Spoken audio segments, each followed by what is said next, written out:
Bueno, ¿qué es esto? En realidad es algo que diría Sócrates que es un parto y que duró mucho tiempo. Uno de esos partos demorados. José María Pérez Collados y Manuel José Vialdumas y este servidor venimos trabajando desde hace bastante tiempo juntos. José María y Manuel hace más tiempo y con Agustín Parise hace bastante tiempo que estamos trabajando también. Y José María es una referencia muy, muy más allá de Europa y de su patria España en literatura y derecho. Es una de las figuras más reconocidas, es el creador de la Sociedad Española de Literatura y Derecho. Y es además un muy, muy destacado novelista, con libros traducidos a muchos idiomas, inclusive al chino, que ni él sabe lo que está escrito en el libro traducido al chino, pero que igual queda muy lindo. Y además es muy, muy reconocido en China, lo invitan permanentemente y demás. Eh, y yo vengo trabajando mucho más humildemente que José María con literatura, pero vengo trabajando desde hace algunos años, digamos que cuarenta y tantos, con la relación entre cine y derecho. Empecé todavía en dictadura militar en Argentina. Hice las primeras exhibiciones de cine en la Facultad de Derecho, las hice con gran cuidado de que no tuvieran consecuencias mayores en la Facultad de Derecho durante la dictadura militar. Y vengo trabajando, creo que en el año 81 hice las primeras exhibiciones en la Facultad de Derecho de Películas y Debate después. Y esto quiere decir que ya son unos buenos 45 años casi de trabajar en cine y derecho. Pero la verdad es que no existe ningún... hola Eduardo, qué gusto verte.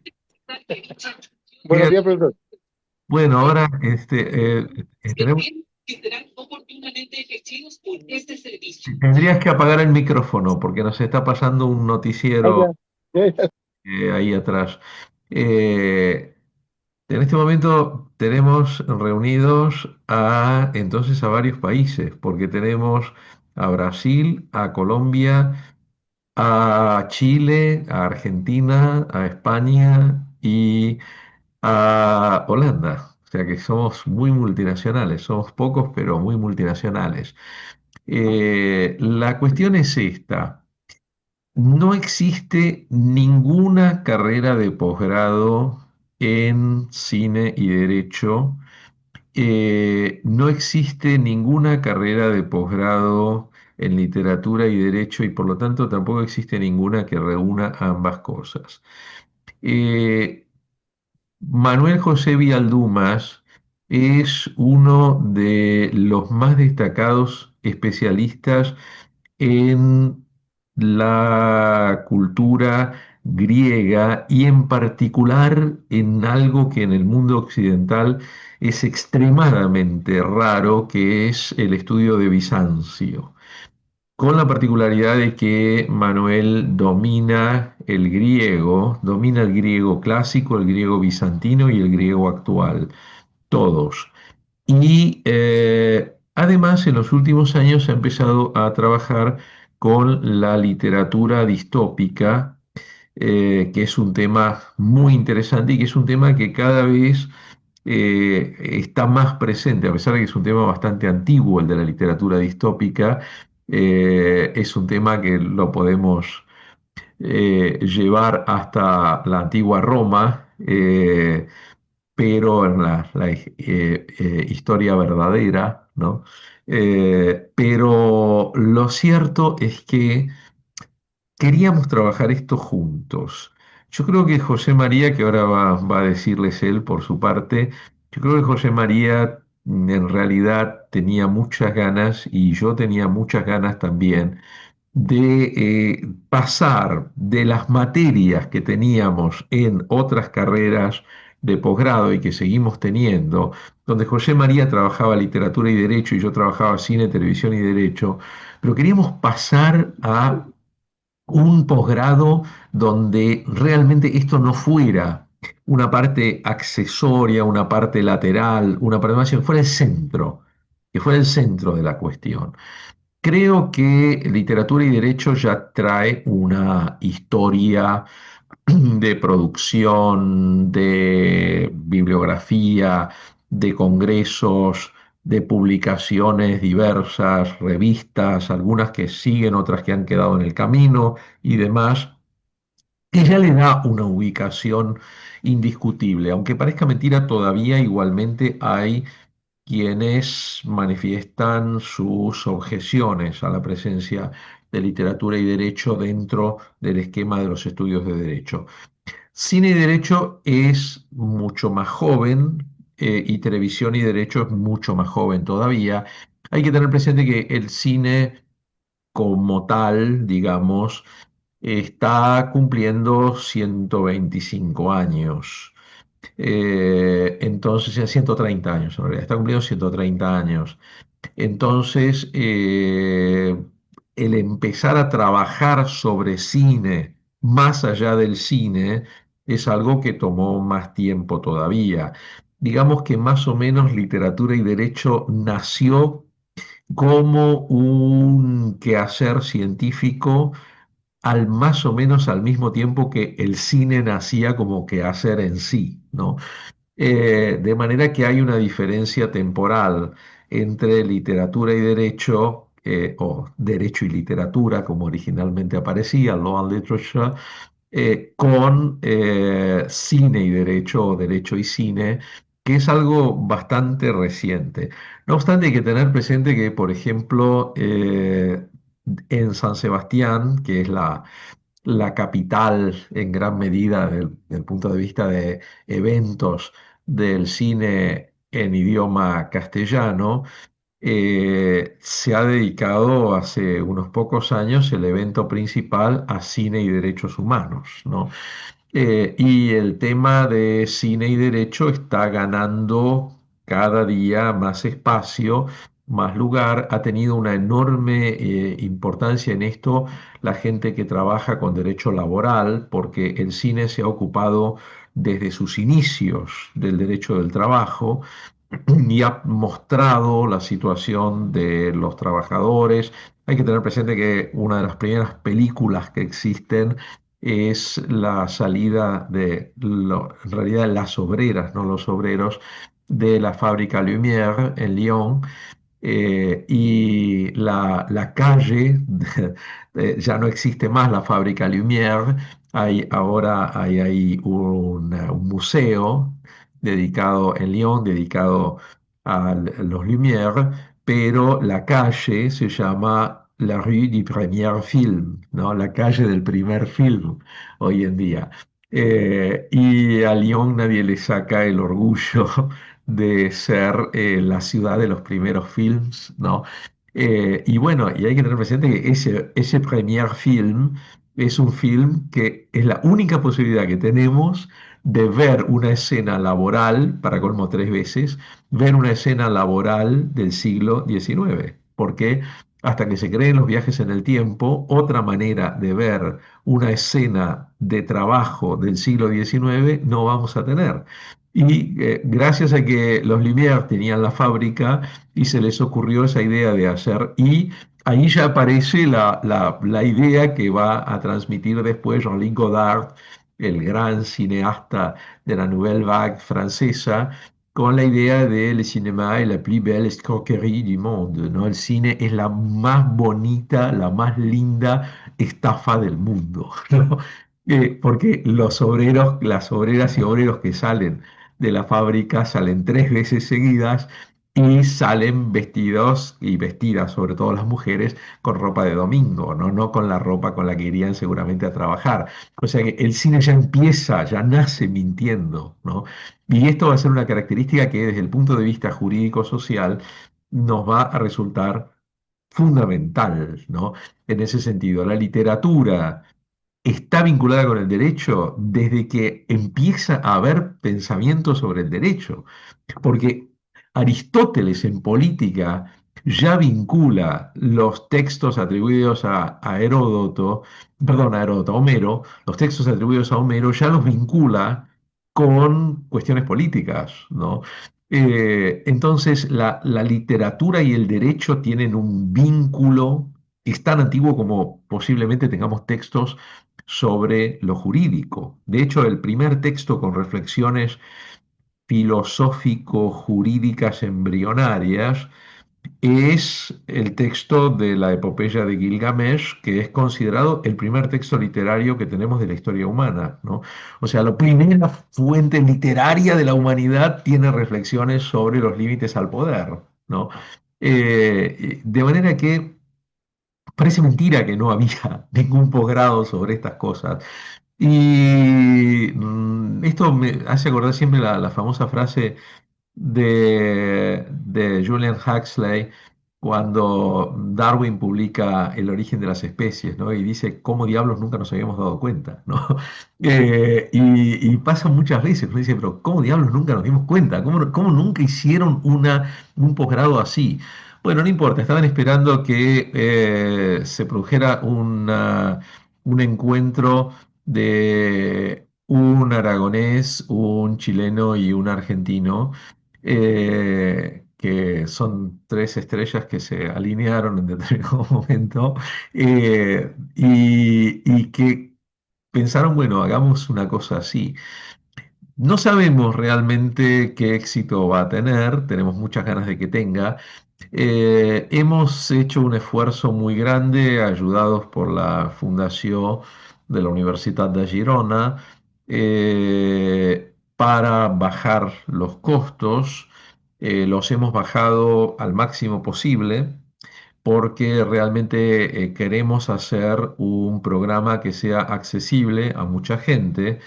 Hemos optado por la versión online, por la versión remota, porque hemos preferido dar la ventaja a la gente de poder cursar desde cualquier lugar del mundo, y no tener que desplazarse a un lugar. Y no hemos querido en este caso ir a la versión híbrida o binaria porque creemos que a veces en algún tipo de programas es preferible optar por una o por la otra. Y como vamos a hacerla a largo plazo, o sea, este no va a ser un programa de cursos intensivos. Aclaro esto porque venimos trabajando con José María y con Manuel desde hace rato con un sistema de cursos intensivos. Lo hemos hecho con la maestría en cultura jurídica, lo hemos hecho con la especialización en derechos fundamentales y cultura jurídica, y esta vez no vamos a trabajar con un formato de clases intensivas, vamos a trabajar con un formato más largo, más difundido. Ya nuestra querida y muy reconocida asistente Carolina Sierra va a explicarles un poco más sobre todo esto, pero vamos a trabajar más a lo largo, lo cual también es una razón para optar por el sistema remoto. Ahora, esta propuesta se articula a su vez con otras propuestas. Se articula primero y fundamentalmente con la especialización de la que hablaba recién, la especialización en derechos fundamentales y cultura jurídica que se cursa. Acá tenemos gente que la ha cursado, lo tenemos ahí a varios de quienes han cursado. La especialización se cursa durante el mes de febrero en Girona, presencialmente.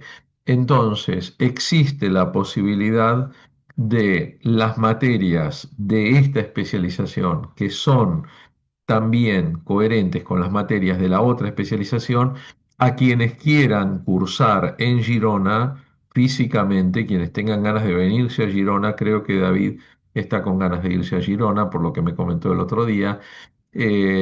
Si quieren venirse a cursar en Girona, que está muy bueno, que vale mucho la pena, que es una ciudad muy linda para conocerla y para tomarla como base para recorrer otros lugares de Europa, entonces vamos a tener la posibilidad de que esas materias no las cursen online, sino que dispongan de ese tiempo de otra forma y vengan a Girona y cursen esas materias. Luego también vamos a articular, o sea, los cursos, algunos de los cursos de la especialización van a tener reconocimiento para la maestría en bases culturales de los derechos fundamentales, que estamos ya en pleno funcionamiento en la Universidad de Buenos Aires.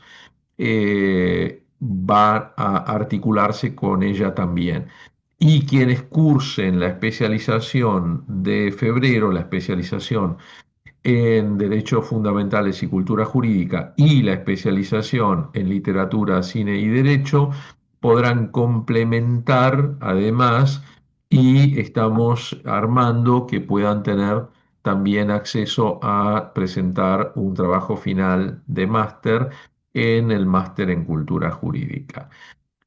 O sea, estamos buscando que haya, pero eso lo estamos implementando todavía. Lo demás está concreto. Estamos viendo en la medida de lo posible esto porque esta es una nueva manera con la que se puede trabajar en el siglo XXI en las carreras universitarias, que es no pensar ya en los posgrados que son separados, que son compartimientos estancos, sino en posgrados que se entrelazan, que se complementan, que se integran unos con otros y que permiten hacer posibilidades. O sea, es una especie de buffet libre, digamos, donde se permite que se puedan tomar de acá, de allá y entonces trabajar las carreras de una manera coordinada. Esto es algo que antes era muy complicado, pero como hoy en día trabajamos fundamentalmente con tecnología informática, entonces problemas que antes se ahogaban en un mar de burocracia y demás, hoy en día se pueden canalizar con relativa facilidad. Entonces, la idea, el otro día hablábamos con alumnos míos de posgrado en Chile, que en la cultura nuestra, en la cultura de base greco-romano-bíblica, cuando queremos decir una cosa así que nos parece importante, la decimos en latín, aunque sea una estupidez total y absoluta, y cuando la decimos en latín, entonces goza de mayor predicamento. Y yo decía que pocas veces escuché una estupidez más grande que nil novum sub sole, ¿no? La frase de no hay nada nuevo bajo el sol, porque es una frase que queda desvirtuada por la experiencia a cada minuto de la vida.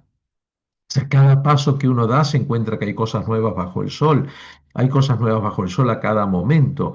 Bueno, no podemos trabajar en aspectos pedagógicos, en aspectos que tienen que ver con la enseñanza y con el mundo académico, con criterios previos a la vida informática, de la misma manera que esta reunión antes de la pandemia no la hubiéramos tenido. Imagínense que el Zoom existe hace muchos años. El Zoom existe hace muchos años, pero en las universidades no lo usábamos. No, no es que el Zoom se inventó en el año 2020. El Zoom las demás plataformas existían desde antes y se usaban, pero se usaban para otras cosas. Ahora, en el año 2020, resulta que las empezamos a usar en cuestiones académicas y resulta que hoy en día es imposible pensar actividades académicas que no incluyan plataformas, sea Zoom, Meet, Team, Boov, lo que sea, pero es imposible pensar hoy en día fuera de las plataformas. Entonces, bueno, hay que adecuar estas cosas también. Yo en realidad lo único que quiero decirles para terminar es que yo veo esta especialización como un sueño personal y como una aventura. La verdad es que siempre me ha parecido la vida académica como una vida de aventuras. Y siempre me ha parecido que la vida académica tiene que ser desafiante. No puedo aceptar la idea esa del profesor universitario tranquilo en su despacho, repitiendo lo mismo de los últimos 200 años. Yo creo que la vida académica es una vida de desafíos, es una vida de aventuras, es una vida de explorar otros, otros mares. Ahí lo vemos a Fufi, el gato del profesor Pérez Collados, que como buen literato tiene un gato, ¿no? Y aparte es su gato que lo acompaña en todo momento, ¿no? Es como el gato del rabino de Borges. Pero lo cierto es que y aparte, ¿cómo les gusta a los gatos el Zoom? Es impresionante que a los gatos les encanta el Zoom. Ahí lo veo acompañado, David. Eh, este, pero la cuestión es, realmente, quise tanto tener un posgrado dedicado a literatura, cine y derecho, y creo que puede hacer tanto bien en el mundo de las facultades de derecho, en el mundo del pensamiento jurídico. Eh, el otro día hablábamos con mis alumnos. eh, las facultades de Derecho han expulsado gente que da gusto. Si ustedes se fijan, los premios Nobel de Literatura, empezando por los latinoamericanos, empezando por Vargas Llosa, empezando por García Márquez, figuras importantísimas de la literatura del mundo hispánico, y uno mira la biografía, cursaron Derecho hasta tercer año en general, cursaron Derecho hasta segundo año, cursaron Derecho hasta tercer año o figuras que cursaron derecho pero nunca jamás ejercieron nada, Jorge Amado en Brasil, cursaron derecho pero nunca jamás ejercieron, ¿no? Bueno, vamos a ver, Paulo Freire, ¿no? Terminó la carrera de derecho, nunca ejerció la abogacía, se dedicó a la pedagogía, fue el más grande pedagogo posiblemente de la historia humana después de Sócrates. Quiero decir, ¿qué estamos haciendo en las facultades de derecho? Estamos expulsando a la mejor gente en gran medida, ¿no? Con esto del que piensa pierde. Entonces, es muy importante que establezcamos, que metamos, que introduzcamos pensamiento crítico, pensamiento libre, pensamiento profundo, que haga que de vuelta lo jurídico sea algo maravilloso, como debe haber sido, creo yo, en aquellos viejos tiempos de Irnerio, en aquellos viejos tiempos de las facultades medievales, que uno las ve y los estudiantes estaban en ebullición en esas facultades. Hay gente que se cree que las facultades medievales de derecho eran una cosa estática, donde el alumno estaba ahí sentado y decía, los alumnos estaban activos muchísimo en la Salamanca de los años 1500, los estudiantes eran el corazón de la universidad y ponían y sacaban profesores y los profesores tenían que exhibir sus programas para ver qué decían los estudiantes y demás. Y pura además comida con salchichas, con cerveza y todo. ¿Y por qué no recuperamos la idea de que derecho es algo lindo, que derecho es algo interesante, que derecho es algo que mueve? Yo creo que la literatura y el derecho y el cine y el derecho tienen que hacer muchísimo en ese sentido. Así que bueno, esa es la propuesta. Ojalá que se sume gente. Vamos a hacer un grupo muy restringido de 20 personas y nada más. Y después cerramos. Cerramos hasta el año que viene, pero vamos a ser un grupo muy restringido, muy chiquito. No vamos a aceptar más gente porque queremos trabajar muy en profundidad y no se puede con mucha gente. Entonces vamos a trabajar con un grupo de 20 personas. Las primeras 20 personas que vengan, genial. Luego ahí se retira la planchada y el barco sale.